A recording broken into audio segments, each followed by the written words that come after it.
Diet kita itu mempengaruhi bagaimana keseimbangan mikrobiota di dalam tubuh kita. Ya, tadi antibiotik sudah saya sampaikan, kemudian masuknya kuman-kuman jahat atau patogen juga akan mempengaruhi keseimbangan mikrobiota baik dan tidak baik. Kemudian juga sistem imun di dalam tubuh kita, sehingga apakah kita gampang sakit atau tidak, itu juga saling berpengaruh dengan mikrobiota yang ada di dalam saluran cerna kita. Next. Ya, ini gambaran yang mudah ya. Kalau banyak mikroba yang merugikan dibandingkan mikroba yang menguntungkan, maka tubuh kita lemah, anak gampang sakit. Habis pilek, kemudian habis batuk, habis kreatif, antibiotik terus yang diberikan ya, makin habis mikroba baiknya. Nah, kalau ternyata 50-50, kita mulai agak sehat. Tapi kalau kita yakin bahwa mikroba yang baik itu lebih banyak dari mikroba yang tidak baik atau yang merugikan, tentunya tubuh anak kita akan menjadi sehat. Ya, karena itu kita harus memastikan bahwa tubuh anak itu lebih banyak mengandung mikroba yang baik. Next.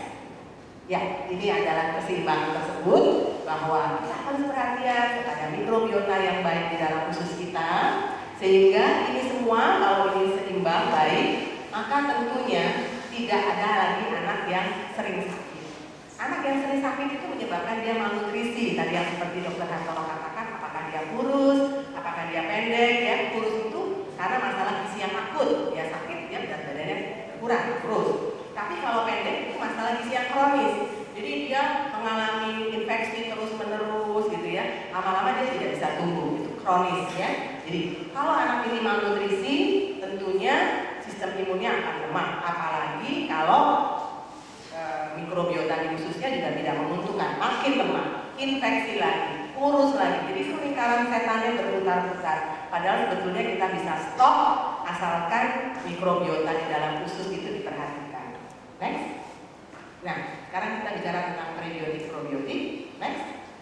Ya, sebagai ilustrasi, makanan yang masuk akan dicerna oleh enzim-enzim pencernaan, dan yang paling penting adalah bisa diserap zat-zat gizinya, asalkan di dalam tubuh kita itu mengandung mikrobiota yang menguntungkan, yang sekarang kita sebut sebagai probiotik.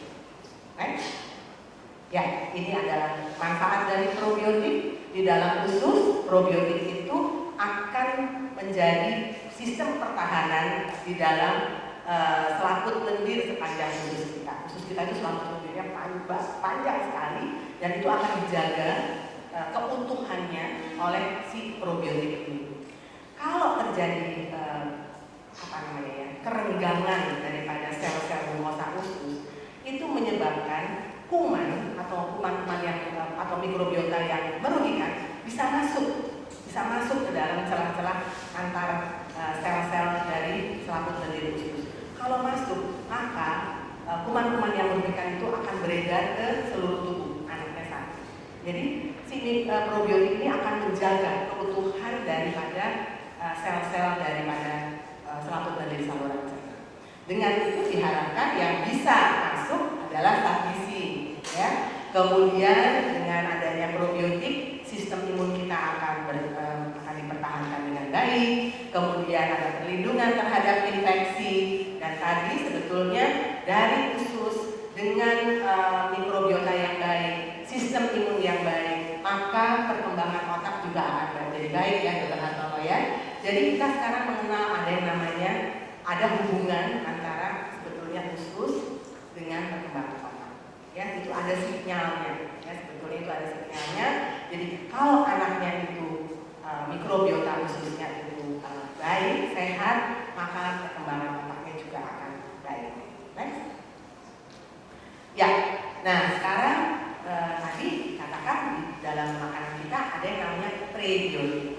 Nah, prebiotik ini adalah makanan untuk probiotik agar probiotik ini dapat menjalankan tugasnya menjaga kesehatan saluran cerna. Banyak sekali tugasnya, menjaga sistem imun, kemudian dia akan menyeimbangkan bakteri yang merugikan dan menguntungkan. Kemudian dia juga akan menghilangkan semua racun-racun dari dalam tubuh. Kemudian dia juga akan menyerap zat-zat gizi yang dibutuhkan oleh tubuh. Itu kalau probiotiknya itu dapat makanan prebiotik. Ya, ini adalah jenis-jenis makanan yang kaya akan prebiotik. Ya, mungkin yang bisa kita temui di sini itu gampang ya, pisang. Ya, pisang itu banyak sekali. Kemudian asparagus, siapa sih yang nggak suka sup asparagus? Kepitingnya salah ya, kepitingnya yang enak ya, sup asparagus ya, dan sebagainya ya. Itu dibiasakan anak dari kecil setelah 6 bulan dia boleh makan, diperkenalkan pertama kali oleh nenek moyang kita makannya pisang ya, bukan karena kita itu keturunan dari pemakan pisang yang biasa bergantung-gantung, tetapi ternyata nenek moyang kita sudah tahu bahwa di dalam pisang itu banyak mengandung prebiotik untuk kesehatan saluran cerna. Mungkin namanya dulu bukan prebiotik, mungkin nenek moyang kita nggak tahu ya. Next. Ya, ini hanya ilustrasi untuk mengingatkan bahwa probiotik bisa hidup, bisa bertambah banyak itu kalau dapat makanan yaitu prebiotik. Next. Dan ini adalah contoh sumber-sumber makanan yang mengandung prebiotik tadi sudah. Kemudian sumber-sumber makanan yang mengandung probiotik itu kebanyakan dari susu dan produk susu. Ya, susu dan produk susu yang difermentasi dengan kuman probiotik sehingga bisa dikonsumsi oleh anak dan oleh kita semua untuk menambah probiotik. Next. Ya, jadi kalau kita mau menyehatkan saluran cerna anak dan saluran cerna kita juga, kalau kita ke pasar, kita tanya tuh sama makanan-makanan yang dijual. Siapa yang mau menyehatkan saluran cerna saya? Ya, pasti yang akan angkat tangan sih makanan-makanan yang mengandung probiotik. Ya. Nah, kemudian bagaimana kita tahu makanan ini mengandung probiotik? Next.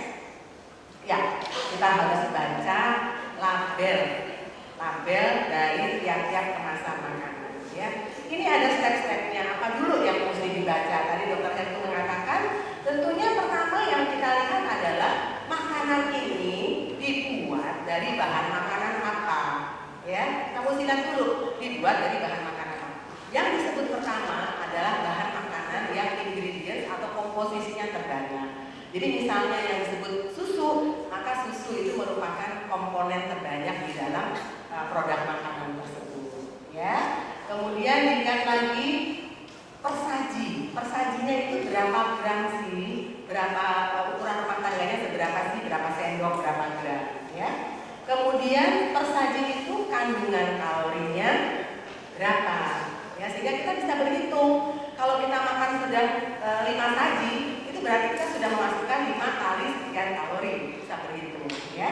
Kemudian kandungan protein, zat gizi makronya, ya, yang diperhatikan adalah gula.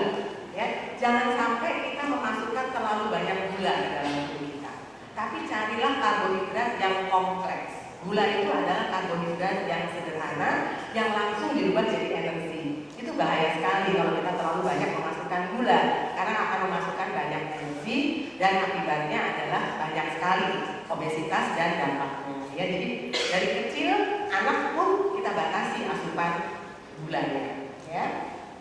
Kemudian kita lihat lagi kandungan vitaminnya, kandungan mineralnya, dan selanjutnya harus kita lihat juga kandungan zat khususnya. Ya, kandungan zat khususnya itu apakah tadi dokter Alvaro katakan atau dokter Heru katakan ibu-ibu itu taunya AA, DHA dan sebagainya ya. Tetapi sekarang karena kita ingin menyehatkan saluran cerna untuk meningkatkan sistem imunitas anak, kita harus perhatian ini produk makanan mengandung probiotik nggak sih?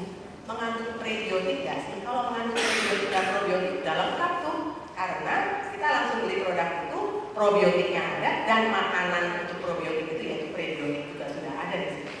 Ya, next.